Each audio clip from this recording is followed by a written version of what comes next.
Nesse vídeo eu vou compartilhar com você sobre o desdobramento da VEG e do Banco Inter e, claro, dizer para você como que esse assunto eventualmente pode ser cobrado em uma prova de certificação sua no mercado financeiro. Então vamos lá direto ao assunto. Eu sou o Thiago Feitosa e neste vídeo, nesse canal, melhor dizendo, a gente compartilha conteúdo sobre carreira e certificações do mercado financeiro. Eu quero te convidar, se você é novo ou nova por aqui, se inscrever aqui no canal e ativar o sininho. E se você já é da casa, já manja dos Paranauê, já sabe dos vídeos que a gente produz aqui, deixa já um joinha desde já, porque isso ajuda a engajar o nosso material, beleza? Então vamos lá, nesse vídeo eu quero compartilhar com você duas notícias que saíram num passado bem recente aí a respeito do desdobramento das ações da VEG e do Banco Inter. Então a gente vai fazer o seguinte, eu vou conversar com você aqui sobre esse desdobramento, depois a gente vai lá para o estúdio T, que é o estúdio T2 aqui da T2, né? Porque nós temos o estúdio T1 e o T2. A gente vai lá para o estúdio T2 e lá a gente vai comentar eventuais perguntas de prova relacionadas a este assunto. Então esse é um jeito da gente aprender na prática. Então eu tô com uma cola aqui com a matéria, mas eu vou pedir pro meu editor, que manja dos Paranauê aí das edição, colocar a matéria aí na tela, pai. Então saiu essa aqui, ó. VEG aprova desdobramento de ações. A ação tem por objetivo ampliar o acesso dos investidores às ações e diversificar a base acionária e, importante, ó, lembra disso, e aumentar a liquidez das ações. Então esse desdobramento, ele vai diminuir o valor da ação e vai aumentar a quantidade. Se a gente segue aqui, ó, a VEG3 informou nessa sexta-feira, então essa matéria ali do finalzinho de abril, tá?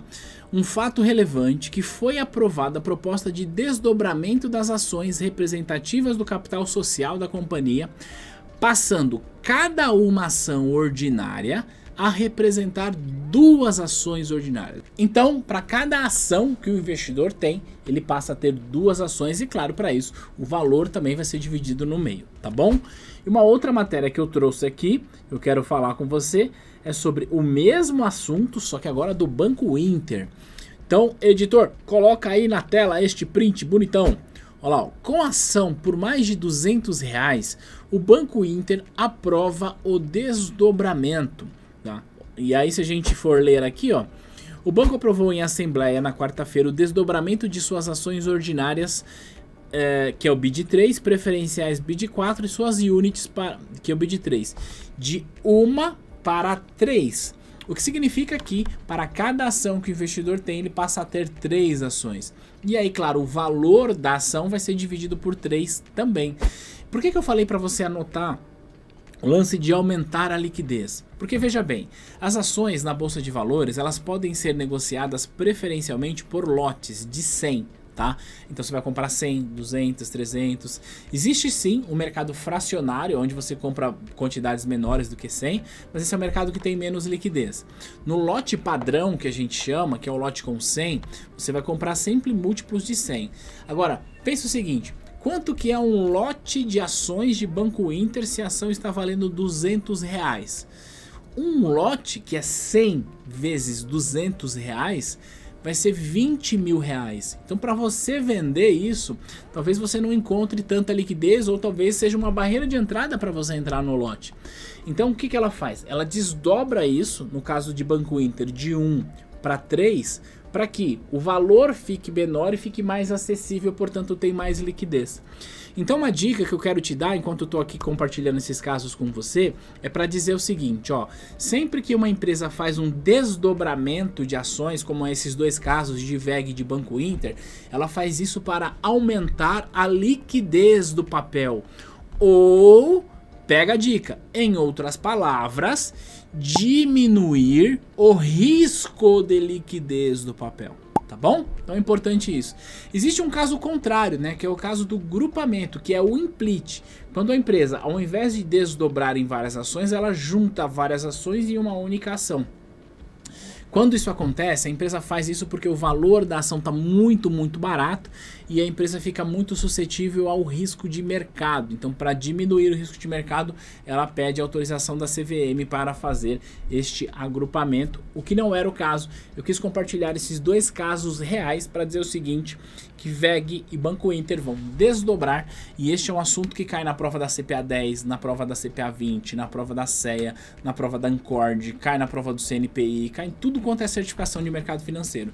E eu, como sou uma pessoa muito marota, já expliquei esse caso real aqui para você. Agora a gente vai lá para os estúdios T e vou complementar duas questões sobre este assunto para ajudar você a saber como eventualmente um tema desse pode cair na tua prova. Editor, toca nós aí pro estúdio T, papai. Então vamos lá. Primeira pergunta que eu trouxe aqui, ó. Uma diferença entre o implit e o split é que... Qual que é a diferença desses dois? Então, split, desdobramento. Implit, agrupamento, tá bom? O que nós estudamos agora há pouco no caso de VEG e de Banco Inter é desdobramento, tá bom? Alternativa A. No split, desdobramento, há um aumento no número das ações. Tá certo, né? Porque aumenta a quantidade de ações e diminui o preço. Agora a alternativa, o restante é já no implit, há uma diminuição. Portanto, essa é a alternativa correta. No split, a gente aumenta a quantidade de ações e diminui o preço da ação. No implit, a gente diminui a quantidade de ações e naturalmente aumenta o preço da ação, tá bom? Alternativa B. Então, a alternativa A está certa, mas vamos ler as demais. Alternativa B. No split, há uma redução do número de ações, ao contrário do implit, caracterizado por um aumento. Está errado, né? No split não há uma redução, há um aumento, por isso está errado. C. O implit não produz qualquer efeito sobre a estrutura do capital, ao contrário do split. Sobre a estrutura do capital, os dois produzem efeito, né? Por quê? Ele não mexe no capital, mas ele mexe na estrutura de capital, que é a quantidade de ações. Então tá errado, tá? E D. No implit há uma modificação no balanço da empresa, ao contrário do split. Não, na verdade nenhum dos dois vai impactar no balanço propriamente dito. O que pode acontecer é, com base no patrimônio líquido, a gente precificar cada ação com base no patrimônio líquido. E aí, se eu tenho muitas, quanto mais ações eu tenho, menor vai ser o meu preço e assim sucessivamente. Então também está errado. Alternativa correta A. Agora tem uma outra pergunta aqui, que é sobre o mesmo tema, mas é uma pergunta que requer um cálculo, mas requer um cálculo simples. Mas eu tô te falando isso que, pelo fato de requerer cálculo, essa pergunta que tá na tela aqui para você, não vai cair na CPA 10 nem na CPA 20, mas pode cair em quaisquer outras certificações, perguntas parecidas como essa, que inclusive se aplica exatamente com o caso do Banco Inter, isso aqui, tá? Mas vamos lá, ó. Uma ação sofreu um split de 200%. O investidor que possuía 600 ações a R$ 180 cada ficará com quantas ações e a que novo preço após o split? Pergunto. E agora? Bom, vamos lá. Ele tinha 600 ações. Vamos começar por aqui. E ela sofreu um split de 200%, ou seja, um desdobramento de 200%. Vamos pensar aqui comigo, ó. Imagina que ele tenha 600 ações e a empresa teve um desdobramento de 100%. 100%. Significa que agora ele vai ter quantas ações? 1.200. Tudo bem? Só que a questão está dizendo que é o quê? Que é 200%. Então 600, se há um desdobramento de 200%, porque a gente tem que pegar o seguinte, 200% deste número mais esse próprio número. Então vai dar 1.800.